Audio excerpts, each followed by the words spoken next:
Hello, my lovely people. It's Graham Cope with another My Music. The second one of today. You are so lucky or fortunate or maybe unfortunate. It depends whether you like this sort of thing or not. If you don't, the door's that way. But if you are staying around, hello to every single one of you. If you're catching up on Spotify or any of those things, hope you're driving somewhere carefully with two hands on the wheel. In a minute, I'm going to be speaking to wonderful Lola. But first, we will be watching yet again, unless you're driving, the video from Analog Trash.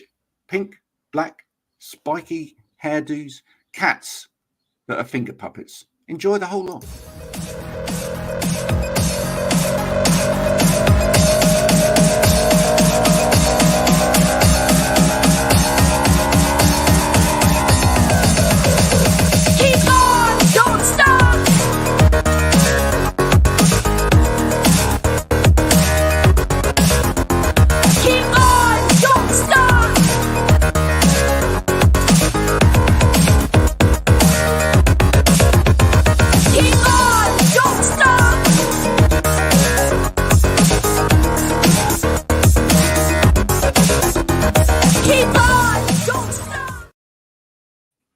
Lola, thanks for joining me.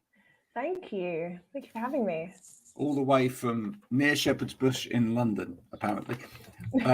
What's the weather like there? Because over here in the West Country, it's only beginning. The sun's only beginning to come out now.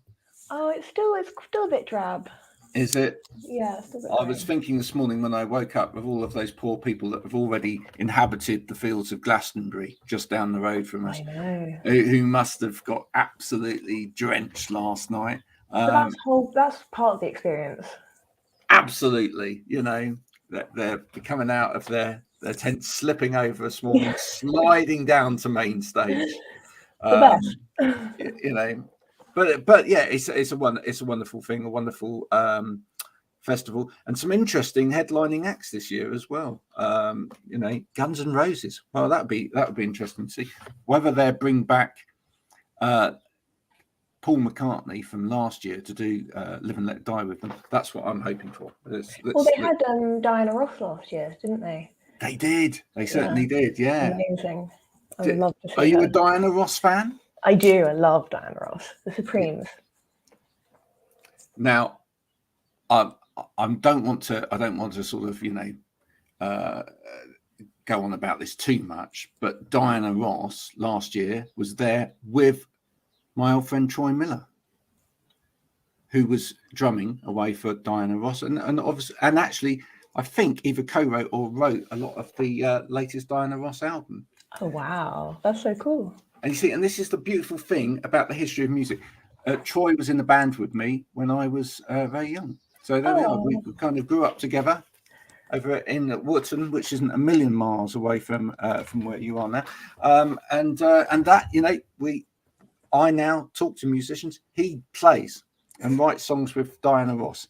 What kind of music did your band play?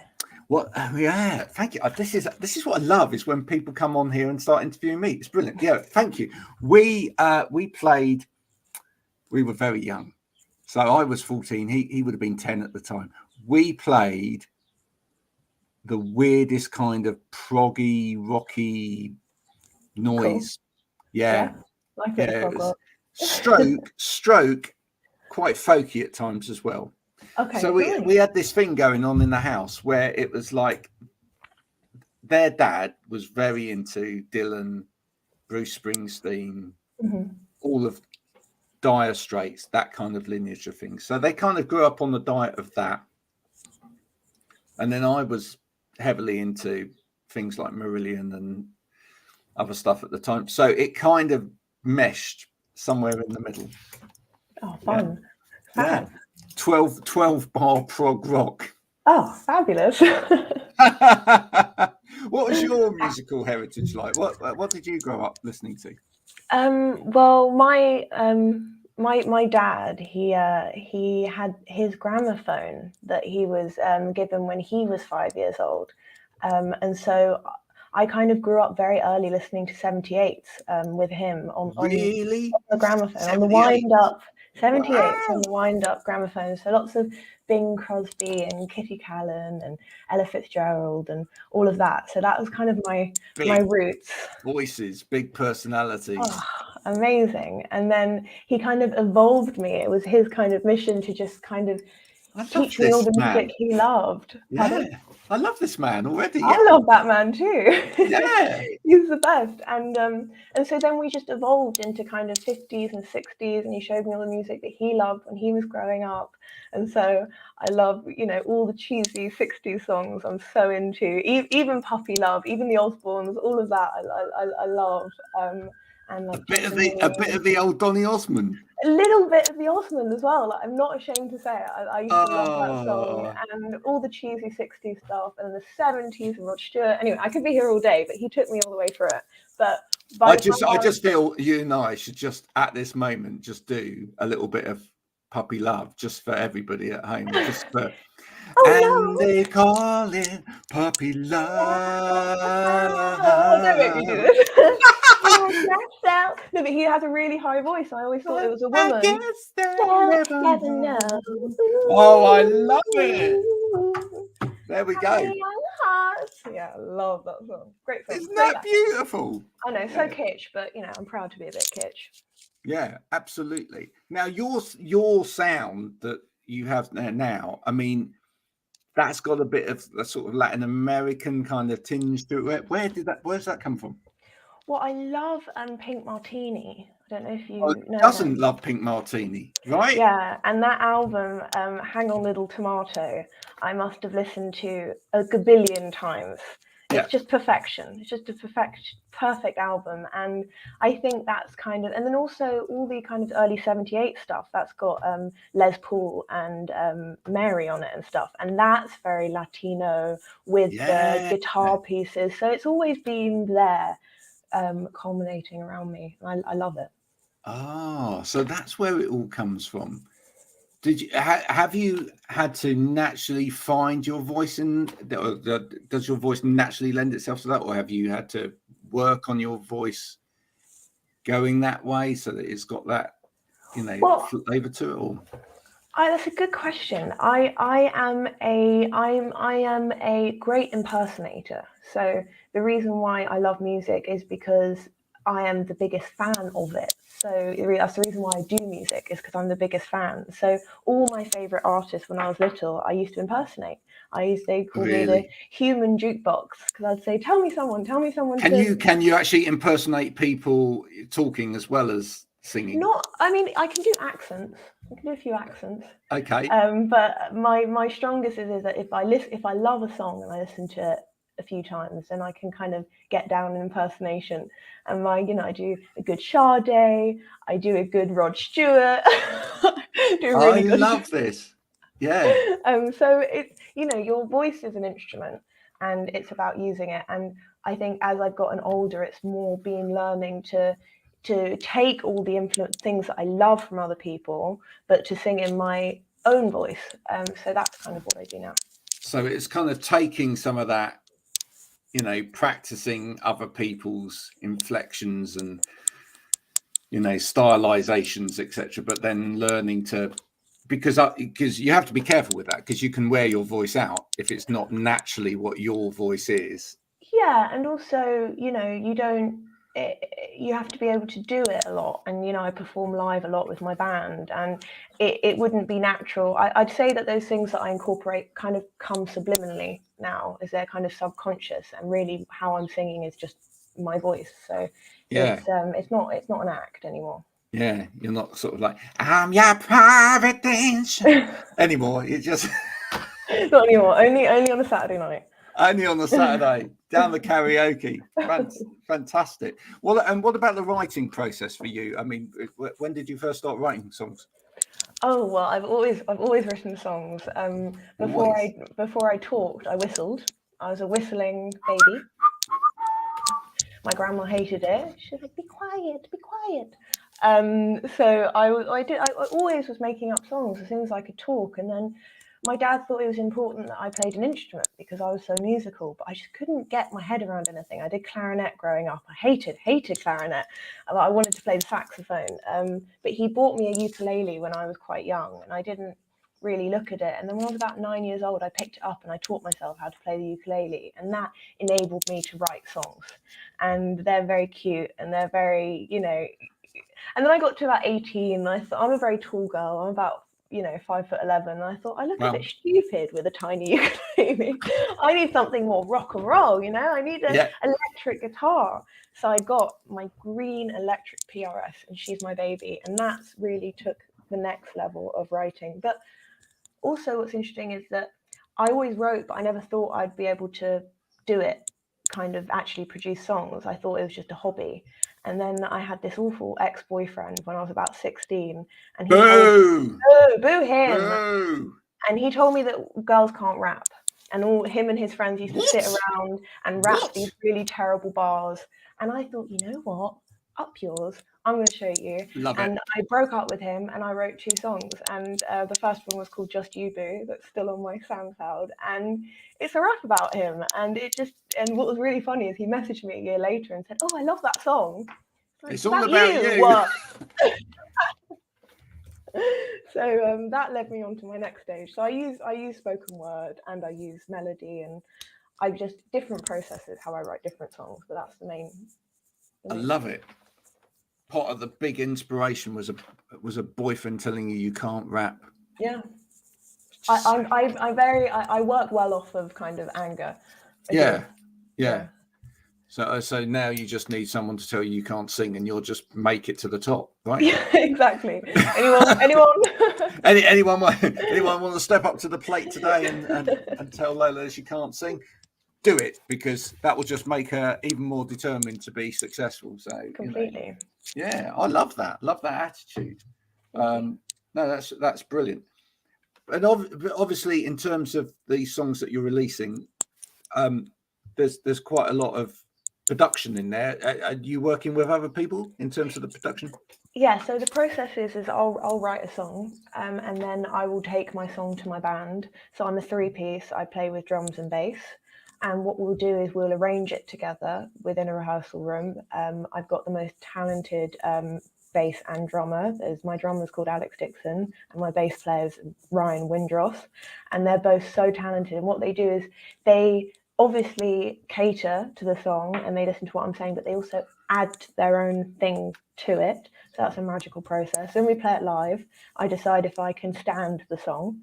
That's always like the litmus test. If I feel good playing it in front of people and it gets people going, great. If I suddenly just feel like, oh, I don't like this, I don't want to do it, then it's not the right song. How many songs?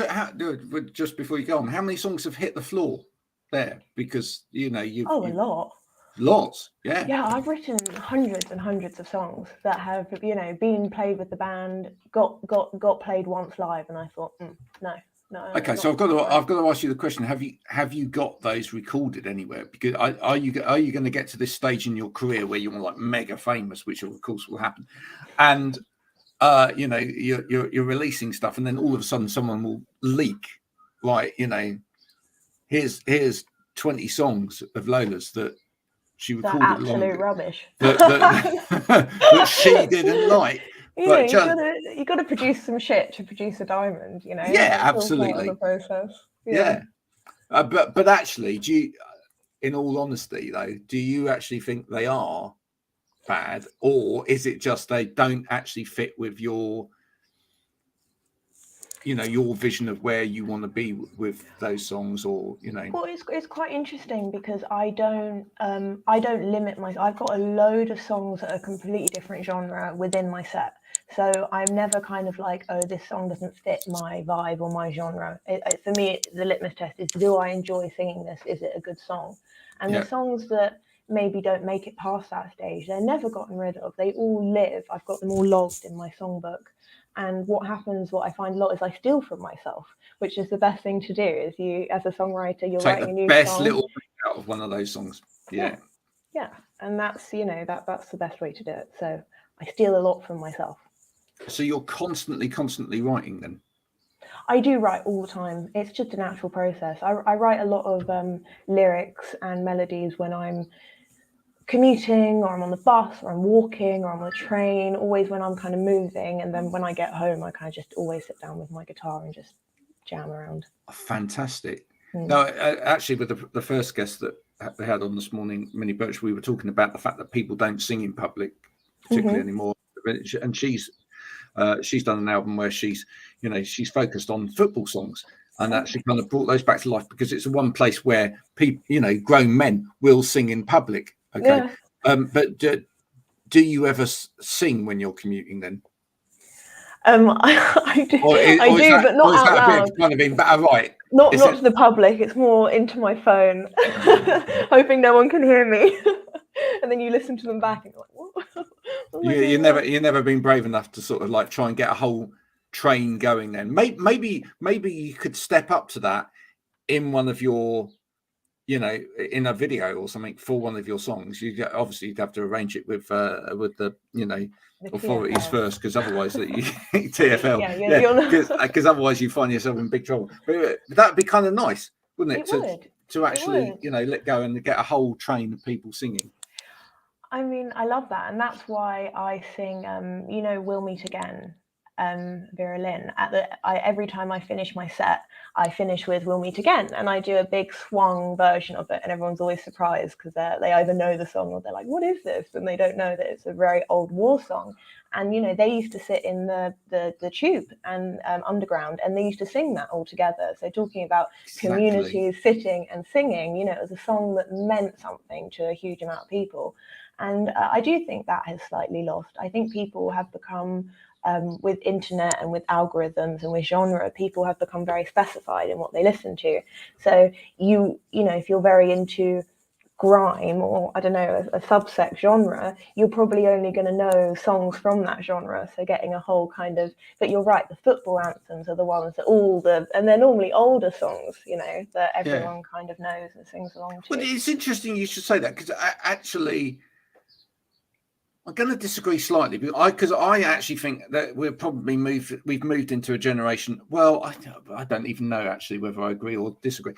We have moved into a generation though where people say that they're more eclectic in what they listen to, and actually, certainly in terms of the way that music is distributed now, it's easier for people to listen to a lot of different types of music. Completely. But I would still say I think that most people don't realize how limited they are in terms of their listening of music.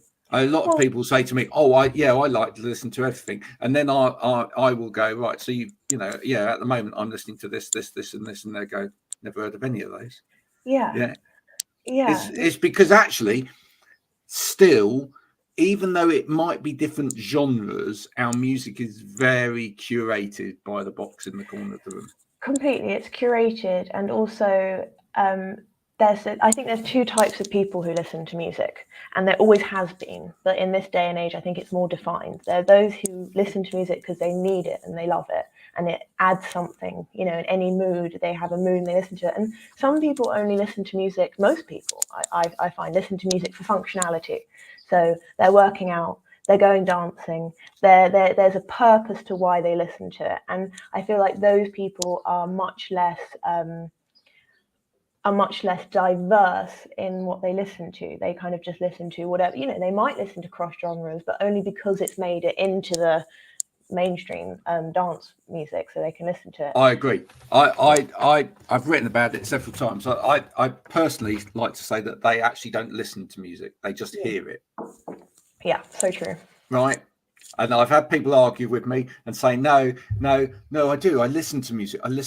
No, you don't. You don't listen to it. You just hear it. It's in the background of whatever the main activity is you're doing. You might actually go to a big concert for the one or two people and you'll know some of those songs. But the only reason that you'll know those songs is just because of the repetition of that particular stuff as a background music to whatever you're doing.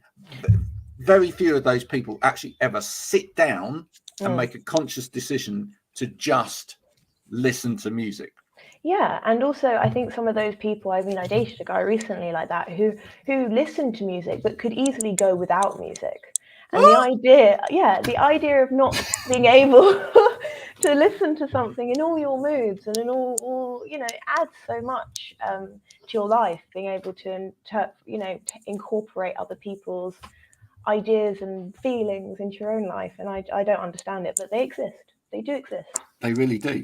You've got some lovely, catchy little sing-along bits to some of your songs, which I absolutely love. Thank you. How do you go about creating that little bit of earworm for someone to come in? What's great about your music is it isn't just two-dimensional like some music is, and there's plenty to actually listen to there, but you do have those catchy little elements which will. How do you go about thank you. I appreciate that.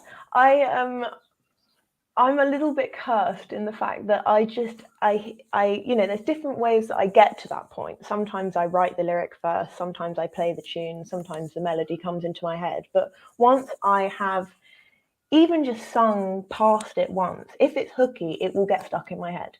And it will go round and round and round and round and round like an insane person until I then have to write the song for it to be free of this hook. I want to know, does that develop? I mean, obviously you mentioned your grandfather, yeah? Oh, my dad. Sorry, your dad. In terms of teaching you about music, etc. But what has it kind of, as part of that, kind of happened from growing up in that family and the way that you interact with music in that family? I mean, I've spoken about it before on this show, but here we like to sing in the kitchen, for example, and I think that kind of, sometimes you can create a sort of mini litmus test of your own within your house by working off of other people, and we'll be in the kitchen and someone will go da da da ba ba ba do do do ba ba ba da da, and then and if someone else joins in and it keeps growing and whatever, you think that bit's cool. Well, I always take from the best, which are the Beatles, and they say it's a little bit lazy, but I think it's a tried and true test. I do try and record all of my stuff, but as they said, if you can't remember it the next day, then it's probably not worth remembering. And I take that. I do that with all my stuff. That's such a good idea, isn't it? Yeah, if you can't remember it the next day, then it's not worth doing. Yeah, it's true. It's true. And not every bit of the song has to be like that. No, but if you can't remember the hook, or you can't remember what a part of it, then no one else is going to remember it either. Yeah, that's so true. Yeah. There we go. What great advice you're all getting this morning. If you're a budding songwriter out there, litmus test for you. There you go. Just try it. Just sing it to one or two people. If they can't remember it the next day, if you can't remember it the next day, pointless. Put it in the bin. Start again. Kill your babies. That's what I learned. Not literally. No, not your actual babies. Your song babies. This is. Yeah. You just need to be clear on that. So where are you going? What's happening next for Lola? Where's what's next on the agenda for you? Well, I've really been focusing at the moment on my production process, because there's one thing writing a song and there's another thing getting that song sounding the way it does in your head, and sound. And I work with a very talented producer called Benjamin James, and he's English, but he's based in Vietnam at the moment. Wow. And I know, it's amazing. And what I do is I send over my band stuff and we talk arrangement, and he gets going. He's very talented, but I'm very excited because we've been working on 3 songs of mine. One called So Weak, one called The Unseen, which I play a lot. It's quite an old song of mine, very bluesy, and another new song called No More Promises. But we've just finished producing So Weak, which is completely different to any other song that I've written. It's kind of a mix of, the Bangles, Walk Like an Egyptian, and like the Jam going underground. It's a mix of that. So it's much more mix of going underground and Walk Like an Egyptian. Yeah. Wow. Yeah. So it's kind of Britpop in a way, but it's right. It's quite It's quite and an it's a dance indie song. sound. It's Yeah. an indie sound, but it's got blues to it, and it's got, you know, and I'm very excited about that. So I'm in the process of concept, because I also do all the music videos and the photo shoots and the visual and the everything behind it. So the next stage is conceptualizing this great video that I'm working on with my videographer, taking some shoots, and that will be out in August. So that is the next exciting thing. Fantastic. Look, we've yeah. got that to look forward to. Are you playing anywhere this summer? Yeah, so I have a monthly residency at the Spice of Life in Soho, which is a great little venue. If no one's checked it out, I really recommend, not just to see me, which I do recommend, but just to go see the venue. It's a very old jazz venue in Cambridge Square in Soho, and I play there once a month. I am away for work in July, but I will be back on the 12th of August. So if you're around and you're in London, head down. It's an amazing night, full of amazing people, not just me. And yeah, I love that venue and I love that place, and I'm always there. So if you miss me on the 12th of August, I'll be back in September. Is it a place? It's got a bar, presumably, and stuff like Yes, that. Yeah. don't worry, you can drink, Graham. Well, I don't drink actually, but Oh, you don't? no. Oh, sorry.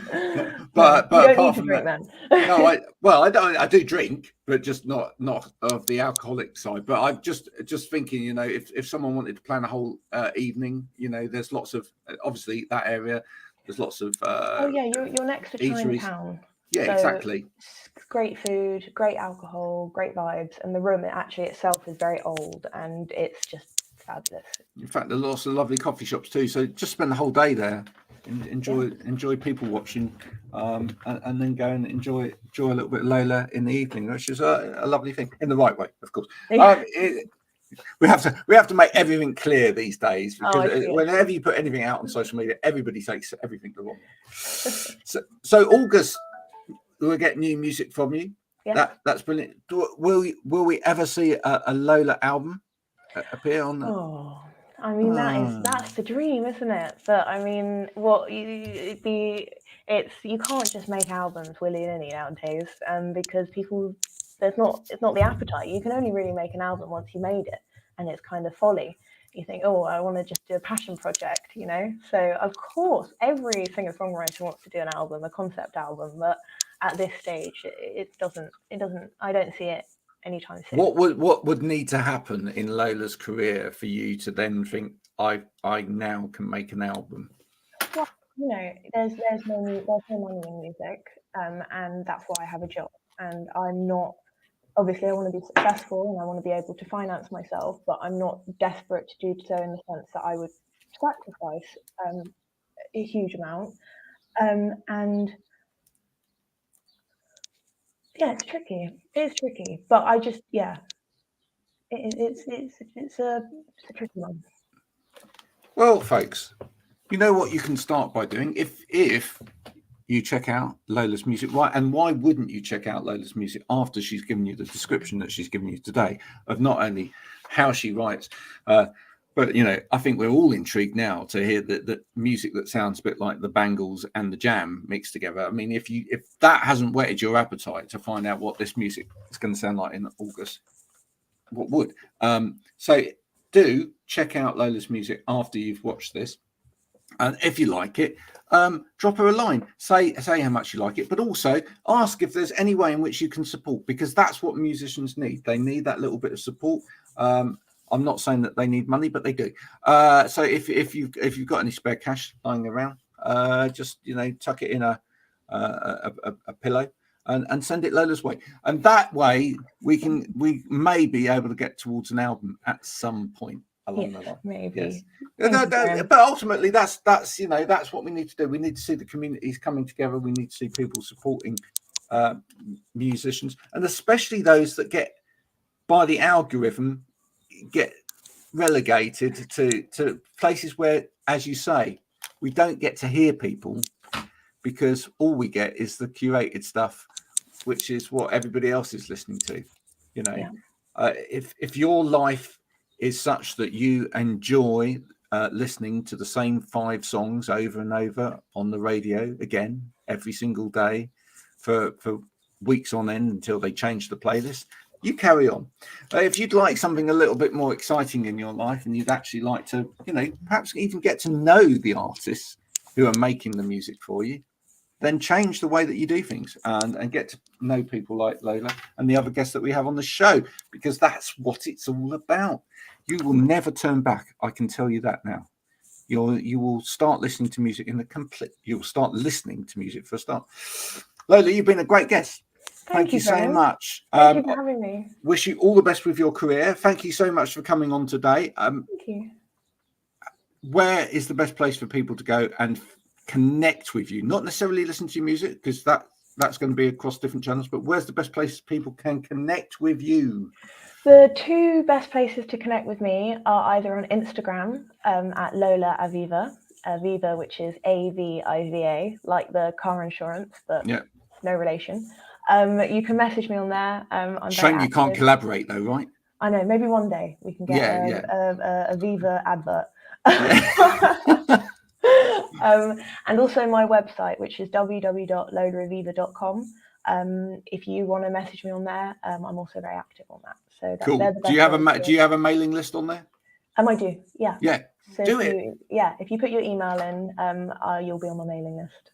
That's so important for artists, folks. Go to the website, sign up, be on the mailing list. It means you get contact from Lola, but it also means that, from her perspective, she can keep in touch with you. And as she builds, as she creates things, as she releases new music, you will get to know about it. And that really, really helps. So please do. It takes a few minutes to do this stuff, but it really, really helps. Lola, it's been a pleasure talking to you. Thank you. Keep doing what you do. Thank you so much for coming on. Folks, I hope you've enjoyed this. If you have, it's been my music. If you haven't enjoyed it today, then this has been an instructional video for tungsten lighting by the British Institute of Lighting. Until next time, bye for now.